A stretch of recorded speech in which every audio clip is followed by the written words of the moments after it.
This podcast is brought to you by Podcast Nation. You are listening to As a Woman, episode 111, Prioritizing You. In this episode, we are talking all about how we take prioritization of yourself from self-care into action.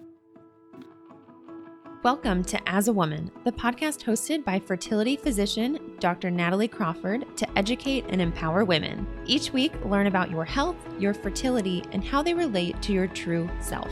Become a part of the community fostering collaboration over competition while learning how to authentically find your voice and amplify others as a woman.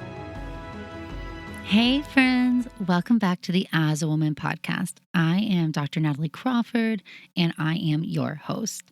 This episode is all about prioritizing yourself, and a great example of that is that it's being released on a Monday instead of a Sunday. For the entire first year this podcast existed, I solely released on Sunday, no matter what. If I had life things going on, if it was the weekend and I hadn't recorded during the week because, sometimes we get busy. If I was behind, I would go shut myself in a closet and record while my kids were doing other things. And even though this podcast is still very important to me, a great example of prioritizing me was that I spent this weekend with my kids and doing other things and never was able to get the podcast fully ready to be uploaded. I've been diving a little extra into self-care-ish topics lately, probably because that's what I've been needing. Quick reminder that I have all fertility videos over on YouTube, Natalie Crawford MD, if you have a fertility related question. And I have some great fertility related content and guests coming on the podcast soon. But this topic comes out of Pinnacle, to be honest. Pinnacle Conference is a group that we started, myself, Danielle Jones, Rupa Wong, and Pamela Mehta. We're 4 female physicians, and we realized we didn't feel like there was an adequate leadership opportunity encouraging women to both be in medicine and excel at other things.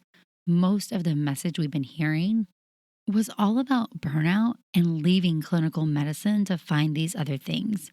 And we really believe there's a way to find who you are inside of clinical medicine, meaning taking care of patients, as long as you fight for what you need and you understand what it is that you need.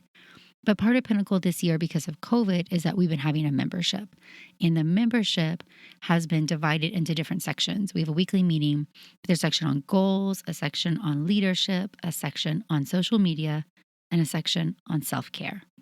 And recently we had Renee Paro speak, who is a great friend of mine. You guys know that. And she's a pediatric cardiologist in San Francisco. And she works out and really prioritizes herself every morning and talks about how that makes her a better person. And she was sharing with us her story, which is that she's not always been this way, but realized coming out of burnout that this was a way for her to cope with stress and feel better about herself, and that she's a better person for the time she puts in to her self-care. And I want to take you back because I believe self-care is multifaceted. One thing Renee said was that, oh, Nat, you're the queen of this because you believe in leaving things that aren't right for you.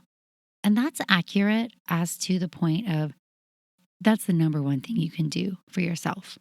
So we're going to start to go down some different avenues, but I really hope to change your perspective on a few places that we often let our mind get us trapped. So the first one is your job.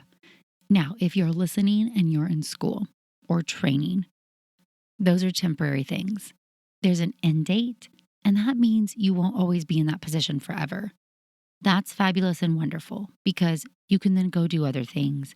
And if the environment's not great, this is not your eternity. So I'm truly talking to anybody who has a job, who works, who there's no end date to the thing that you're doing. That thing needs to inspire you. It doesn't have to every day. You can still love your vacation and you can still be happy when you don't go to work or when it's a great day, and you can still have bad days. But on the overall whole, if you are telling somebody about your job, It should spark life. It should make you excited. Like, I'm a fertility doctor and I get to spend my days taking care of patients and helping them grow their families. Those of you who have been following along for a while know that I've been a fertility doctor in Austin for 5 years, and I've not always had this job.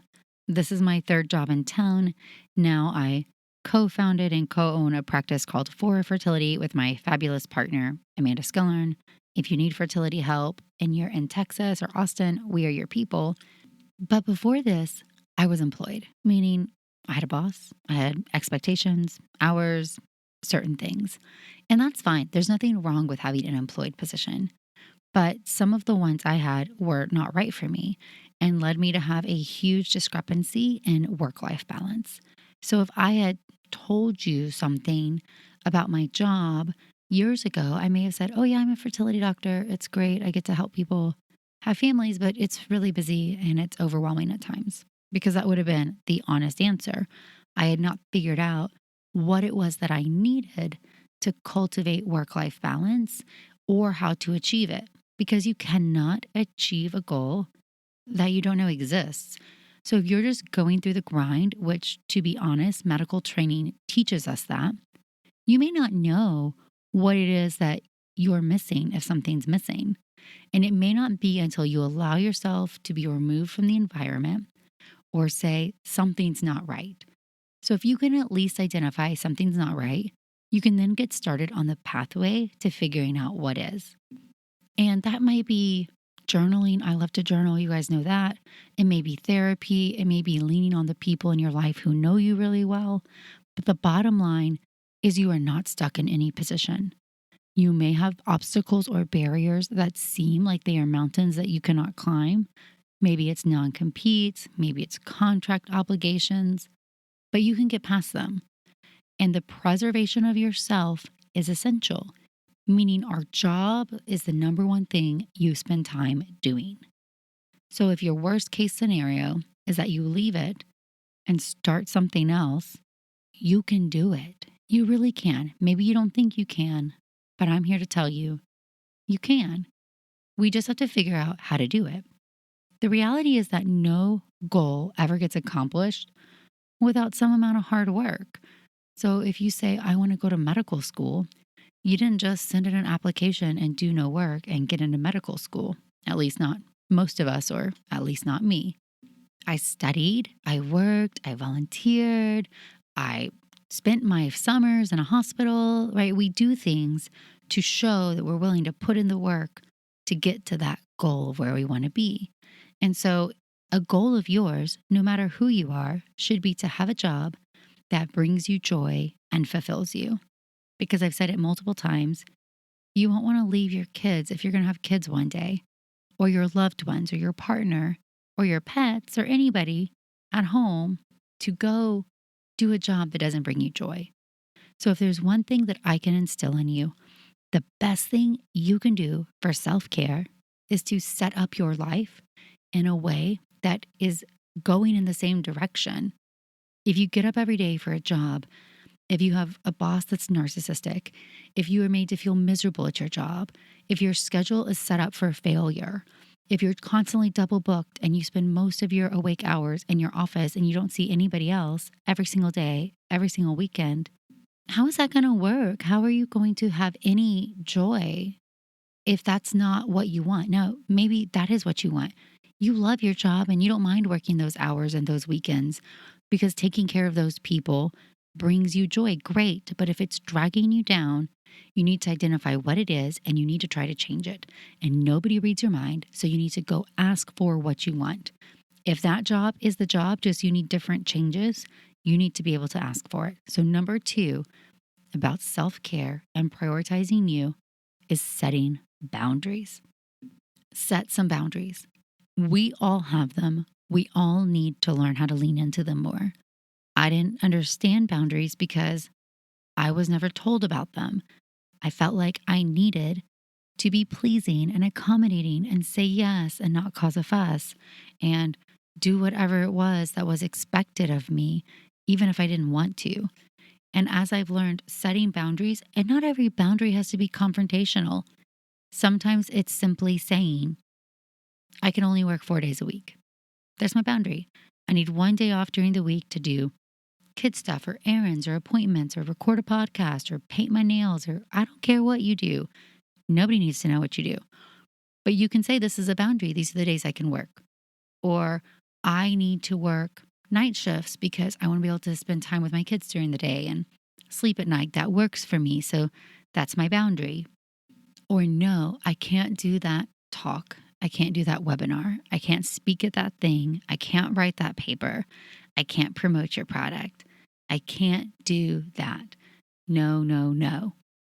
Every yes you say to something is a no to something else. And typically, that no to something else is a no to you, to your time, and to your family. And is that yes worth it? And I don't mean that to be mean. There's plenty of things I now say no to that I would love to do. I would love to do them.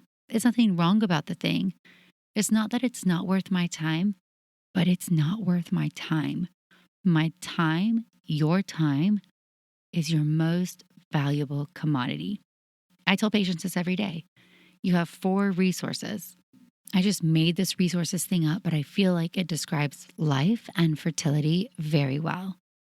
You have your time, you have your money, you have your physical self, and you have your emotional self. And when any of them is at rock bottom, it's like the rest of them can't overcompensate. You're done. And so you need to protect those resources. But time is the most valuable one. One of the biggest things that people get unsolicited advice about is their skin. So if you're tired of hearing that you should just wash your face at night or do this or do that, it's time to get some actual help. And there's a lot of buzz about what's right for you, but in my opinion, it's best to get advice from real experts. And that's why we're excited to partner with Apostrophe.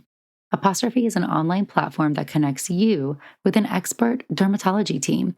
It allows you to get customized acne treatment for your unique skin. Through Apostrophe, you can get access to both oral and topical medications, things that are used clinically with proven ingredients to help clear acne. Simply fill out an easy online consultation about your skin goals. You'll have a virtual consultation, and then you'll get your own personalized treatment plan. Personally, I love how simple it was to sign up for your visit, the personalized treatment plan, and access to an expert team. We do have a special deal for the audience. You can get your first visit for only $5 at apostrophe.com/AAW when you use our code AAW. That's a saving of $15. The code is only available to our listeners. So to get started, go to apostrophe.com/AAW, click Get Started. Use the code AAW to sign up, and you'll get your first visit for only $5. Thank you, Apostrophe, for sponsoring this episode. You're in bad health, hopefully you can get to better health. You're emotionally or mentally down, hopefully that can be improved with therapy or medication or help. If you don't have money, you can usually find more money. It may take time and work, but you can find it. But you can't get more time. It's the only one that is a debit card. You start with it and you run out. And what you do with your time is precious. Your time is precious. Start acting like it is. So guard those yeses really close and say no without an apology, without feeling guilty. I'm giving you magic permission. Poof. Don't need an apology. You don't need to feel guilty at all. Let it go. Be Elsa. Let it go. Not worth your emotional time. Instead, just say, I can't do that. And if it's an opportunity that you have other people, say, I suggest so and so and so and so. If you think maybe somebody has the time for that good opportunity and would be well fitted for it, nominate them. Bring somebody to the table. That's my favorite thing to do. Say no with grace. Elevate somebody else if you can, but say no. Say no unless it's something that really sparks your interest or feels worth your time. I want to mention these boundaries with people too, because it's okay to, and you should, it is okay and you should set boundaries with people. Meaning if somebody drains you all the time, you don't have to see them, or you don't have to see them as much. It's okay to put up a wall around yourself. It's okay to eliminate toxic relationships from your life. It's okay to guard those resources because if somebody just takes from them and doesn't add anything, it's probably not worth it, no matter what obligation you feel to that person. And to all my infertility patients, it's okay to set a boundary around your friends and pregnancy.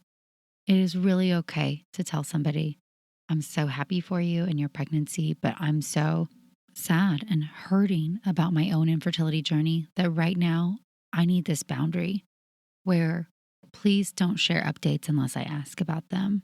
It's not that I don't care about you, but this is what I need to do to protect my well being. I truly love you and I'm happy for you, but I just didn't want you to be offended. Okay, any friend's going to understand that. So if that's triggering for you, set the boundary, and find somebody else you can lean on. The third thing I want to talk about in prioritizing you is prioritizing your health. So, one of those other valuable resources. And one of the top ways you can prioritize your health is scheduling those doctor appointments that you've been putting off or they've been on your to-do list forever. Remember those, schedule those, including the dentist, even the dentist. Also, exercise and meal prep or eat good, cook some food or order some food from a service. So let's break this down. I'm the queen. Oh, friends, I'm the queen of when my life gets too busy. I'll give a very recent example. Opening a practice in the middle of a pandemic, putting myself, my physical self, my emotional, mental self at the bottom of the totem pole, the very bottom.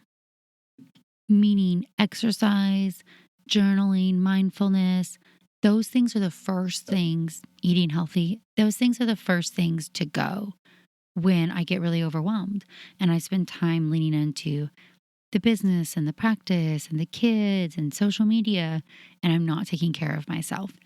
And I've said this a lot in the Pinnacle meetings. I can rationally sit here and tell you that's the dumbest thing ever.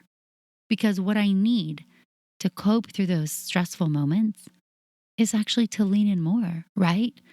I need to lean in more to the hard times and be able to have that strength of stress relief with exercise and not feeling crummy from sugar in order to get through these stressful moments. But instead, I do the opposite. And so I make stressful times even harder by not taking care of myself. And it's not just opening Fora in a pandemic. I mean, I've done this my whole life. Oh, I'm going to study for the MCAT this summer.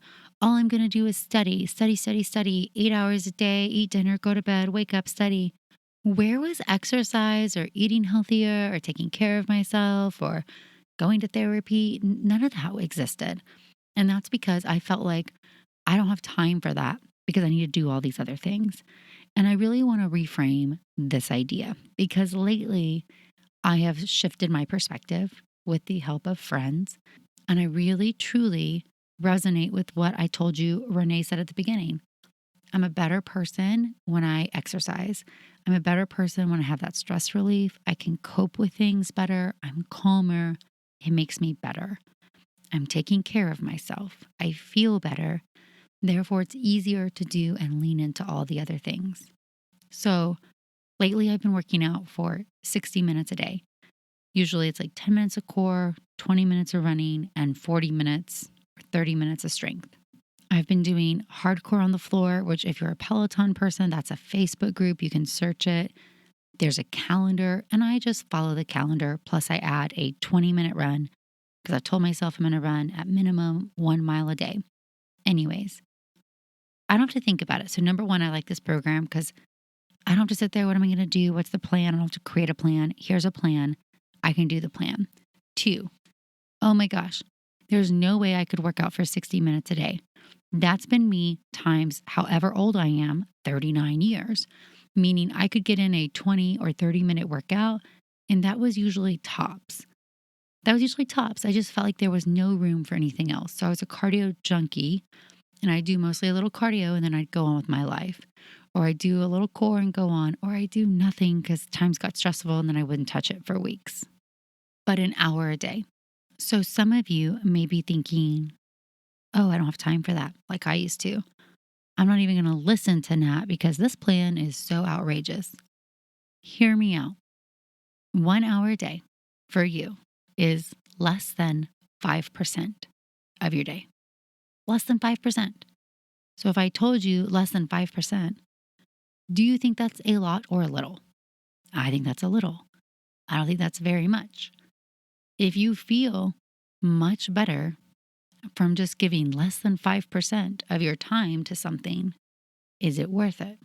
If you live longer for giving less than 5% of your time to something, if you can run after your kids better for giving less than 5% of your time to something, if you can change how you feel, how you cope with stress, your energy level, your life expectancy, and your health for giving just less than 5% of your time, is that now worth it to you?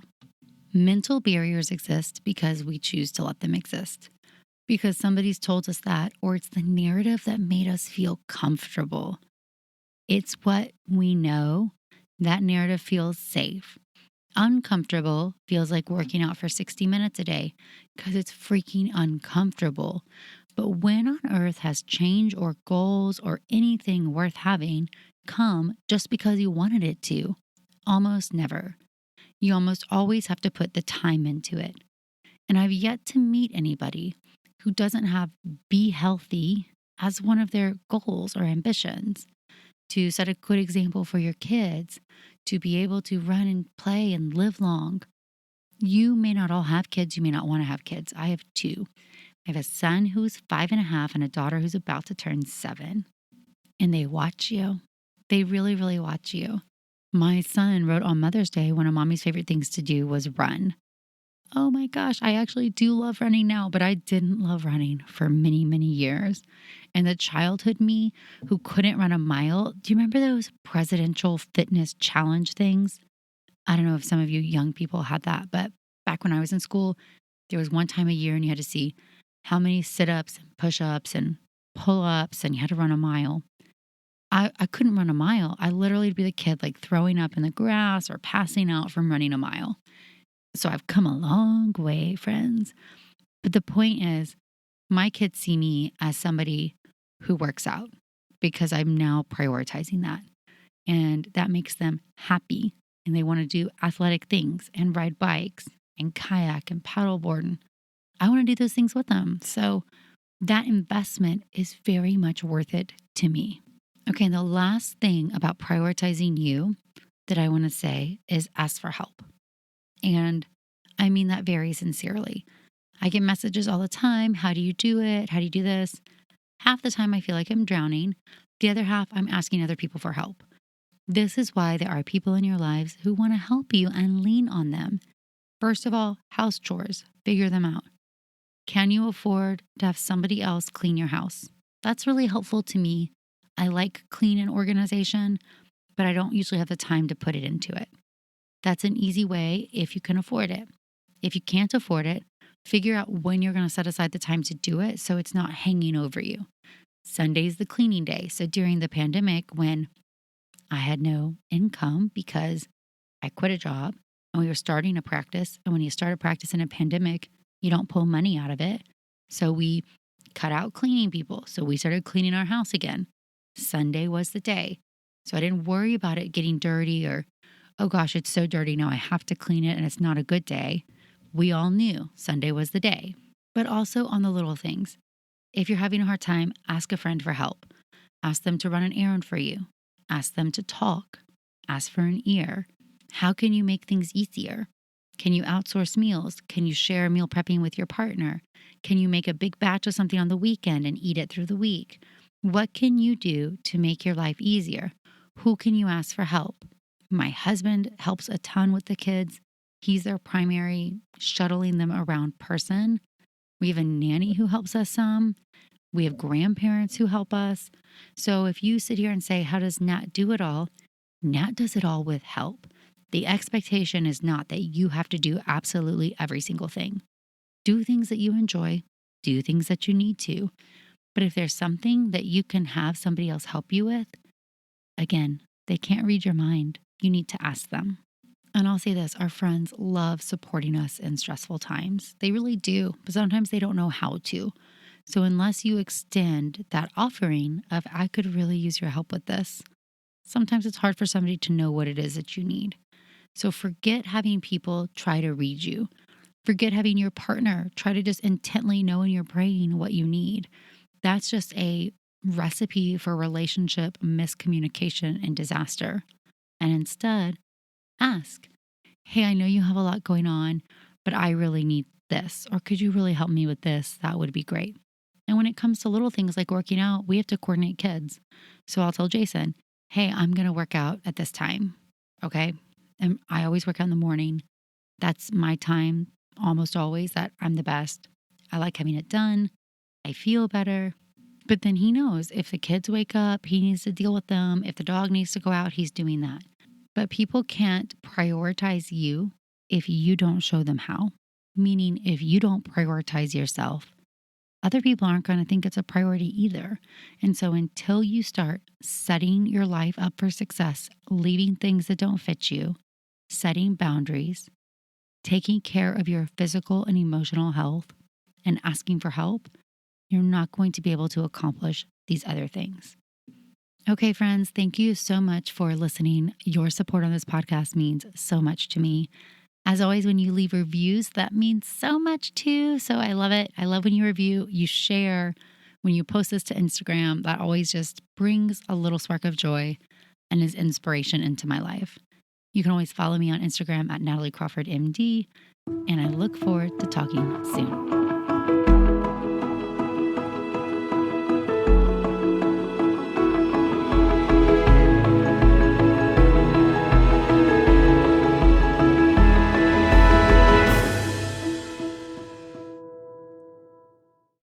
My name is Len Webb. And I'm Vincent Williams. We'd like to welcome you to our documentary podcast, The Class of 1989.